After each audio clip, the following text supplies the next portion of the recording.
Oke, standby, kamera ready, sound ready, 3, 2, 1, action.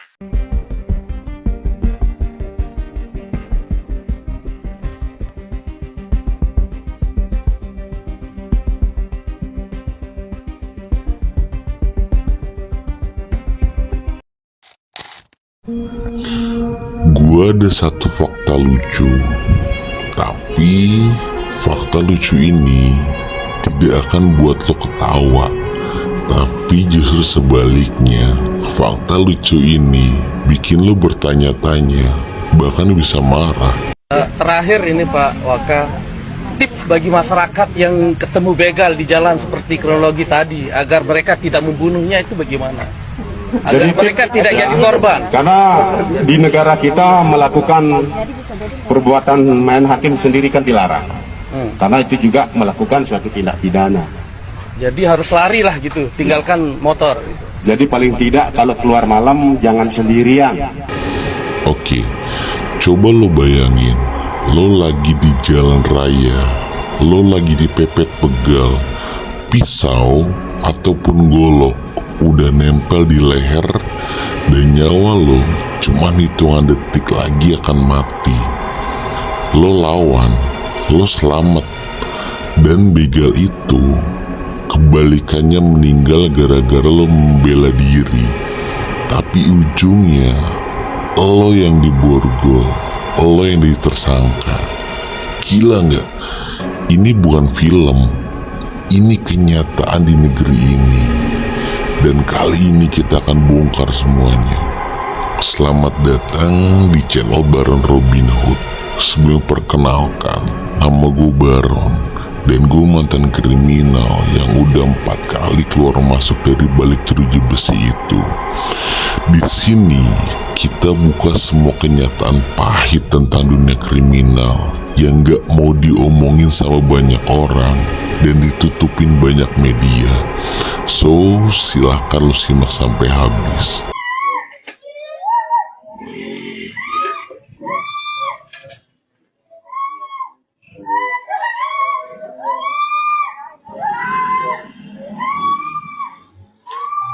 Oke, soal fakta lucu tadi, banyak orang kira ini cuma cerita dari mulut ke mulut.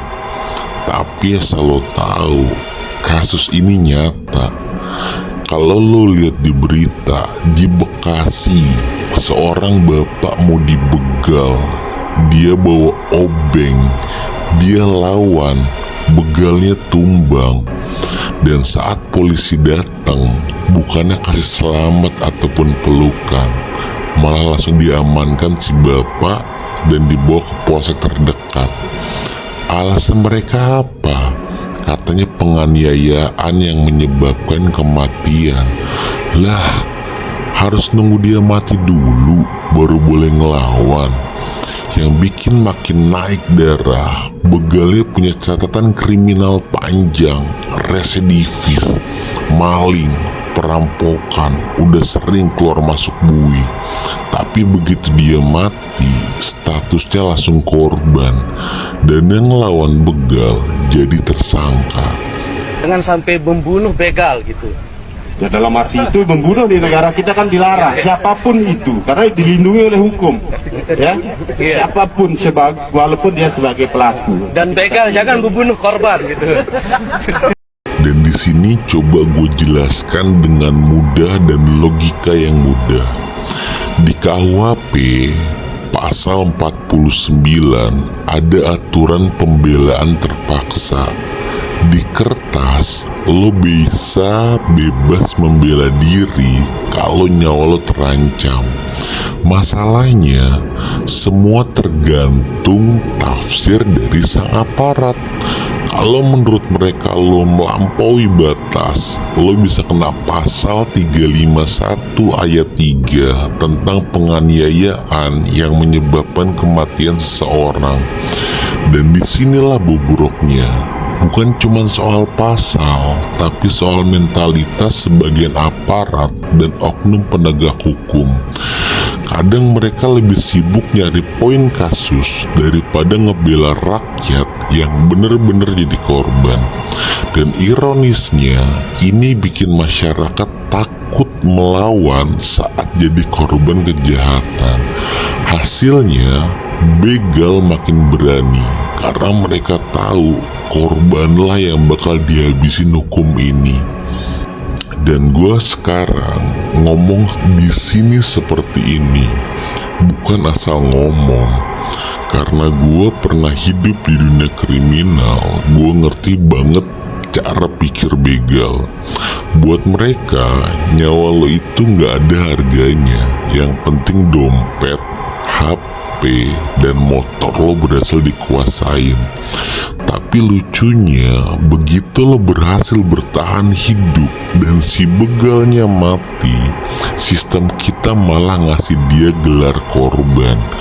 Ini logika hukum yang sakit sebenarnya. Kayak negara bilang, lawan penjahat, siap-siap lo yang dipenjara.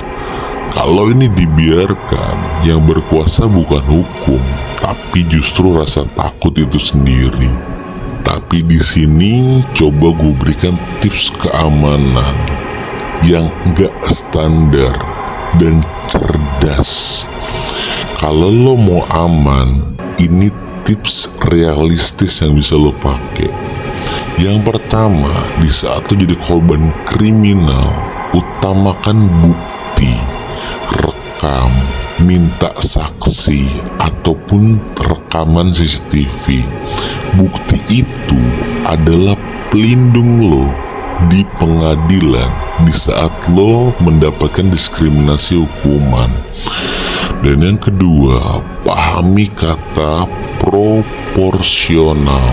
Maksudnya gimana? Lo harus bisa jelasin bahwa tindakan lo cuman buat membela diri, menyelamatkan diri, dan bukan menyerang seseorang. Dan yang ketiga, jangan pernah kabur, lapor dulu. Pastikan posisi lo tercatat sebagai korban sebelum cerita itu dibalik. Dan yang keempat, gunakan media.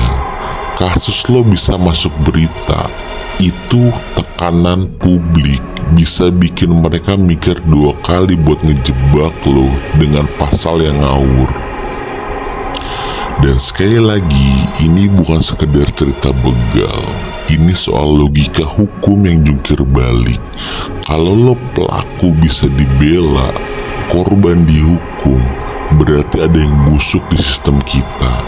Jangan diem, edukasi diri lo sendiri, buka mata lo dan orang-orang sekitar lo, dan suarakan yang menurut lo benar. Sekali lagi, konten ini bukan untuk menyudutkan salah satu lembaga instansi hukum. Ini pure untuk edukasi hukum dan juga sosial, bukan ajakan kekerasan, bukan serangan ke pihak tertentu, tapi murni membuka fakta yang ada. Kalau lo setuju sistem ini harus dibenerin, tulis kata lawan di kolom komentar. Subscribe channel ini biar nggak ketinggalan fakta pahit yang jarang dibongkar orang. Dan lo boleh share channel ini agar semakin banyak orang-orang yang membuka mata dan menambah wawasannya. Sekali lagi, nama gue Baron. Sampai bertemu di video kejahatan lainnya. Bye bye.